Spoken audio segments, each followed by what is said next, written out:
Maya says, my 4-year-old brings remote control asking for screen time. Of course he does. He just got the second set of ear tubes. All right. And he has virtual autism symptoms and chronic. So he's got a double whammy.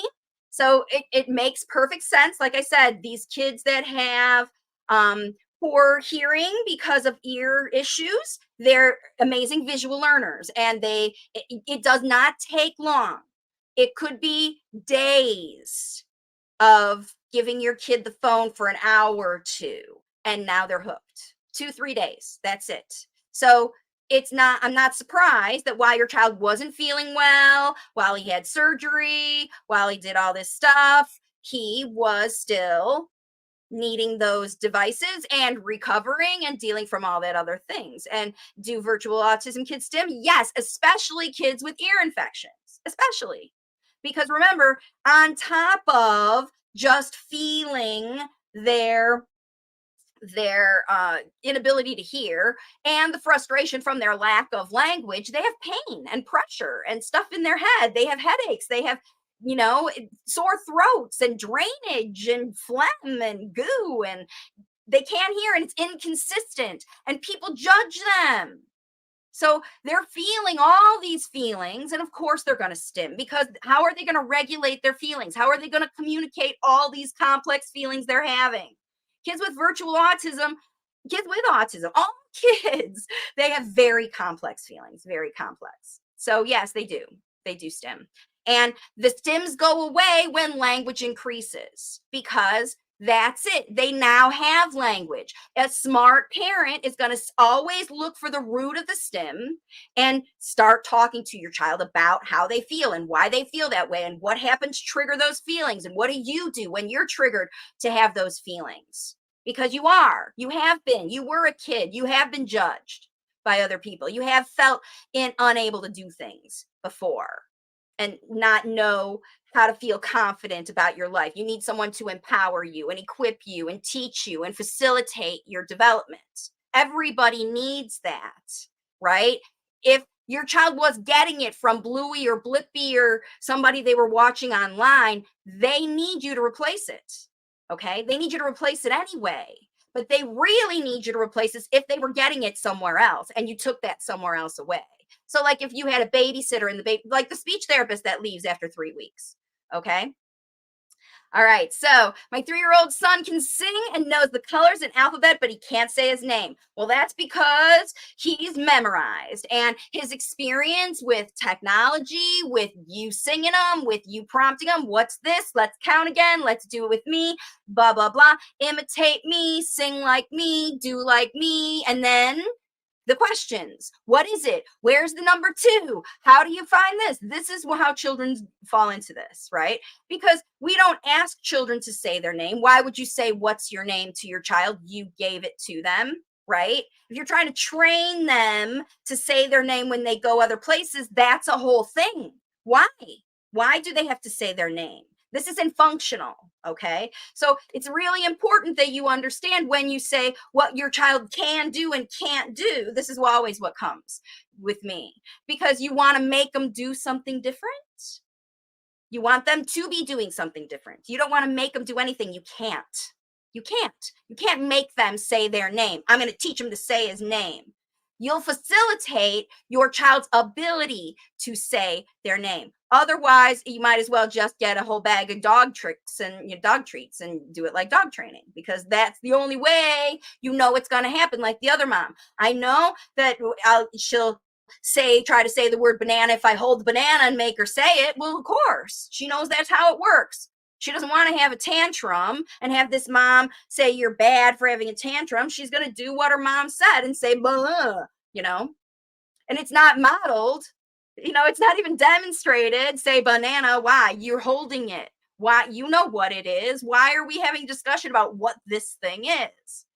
Right? That's all your discussions have been, is what this thing is. The colors, the numbers, it's blue, it's yellow, it's a big blue, yellow number 2. So what? How is that functional to help your child go make friends? How is that functional to help your child deal with siblings who take their toys away? I know, it's a big yellow number 2. It's not functional. So this is when your experience for your child is clinical and not functional. You're trying to teach them like a teacher or a therapist, and you're not teaching them how to use the rice cooker, do the laundry, or cook with you, or dig out in the yard. You're just telling them to do things, and they're memorizing it. Okay. So Amy says, I'm so happy I didn't miss this live. We already talked about that. All right. So replace the tech with what? Replace the tech with you, with experiences, functional experiences. You replace tech time with teaching your child how to do his own laundry, teaching your child how to get himself dressed, getting all of this, right? What does your child need to learn in life, right? Why are you giving them tech? So that you can do those jobs without your child? Do those jobs with your child. That's how you replace it.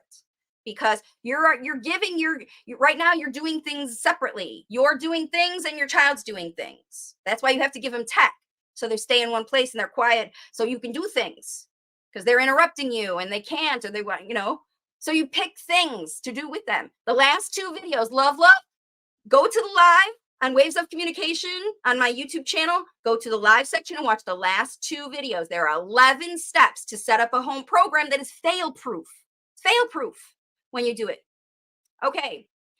Blanca, what similarities have you observed in late talkers? Are they sensitive children? Oh, yes, they are. They're super sensitive because they're feeling all the feelings, and especially because they can't communicate their feelings. So they're super sensitive. They're aware. They're listening and watching because they can't project what they're doing. So they know when people are judging them. They know when people are beefing them up. They know when people are ripping them down. They know when people are judging them. They know when people are talking down to them. And I guarantee every single one of you, that's why I told every single one of these parents watching this video, needs to talk more to your child, because every single one of you is underestimating what your child is able to understand because of their late talking. Okay. And you're too busy. So many things your child needs to learn. All you have to do in my workbook, here it is right here, is analyze this. In this workbook, there's lots of options to become facilitators, but this workbook talks you through the process to learn what and how you must teach your child to help them move out of stims, to help them move out of whatever behavior into functional, engaged communication that is valuable, that meets their needs, that gets their wants and needs met, but also helps them express their ideas and their knowledge and their wisdom.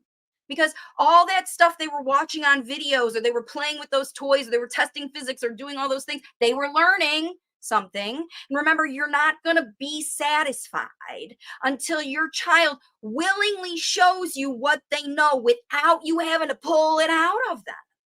Right? Just like that other mom. The speech therapist is saying, go home and start pulling stuff out of your kids, make your kids do things. Very quickly, they're going to detach from you and start to sneak around your back and do things without you. Okay? So here's another thing. Blanca says, why speech and picky eating is connected. So picky eating is just one of the big three, Blanca. So kids who are nonverbal, especially kids who have had phone time and someone took it away, they were 100% in control over their device. They could find the video, the spot in the video, they could watch it again, they could skip ads, they could find it in other languages, as long as they had the device in their hand and it was unlocked. And for their application, they can do whatever they want. They can figure out how to do what they want through the app, through the learning, right? 100% control of their experience. And then you take away that experience to give them another one that they're not in control of at all. They don't even understand that experience, what their role, what their expectation, or whatever. I knew this. This is my comfort zone.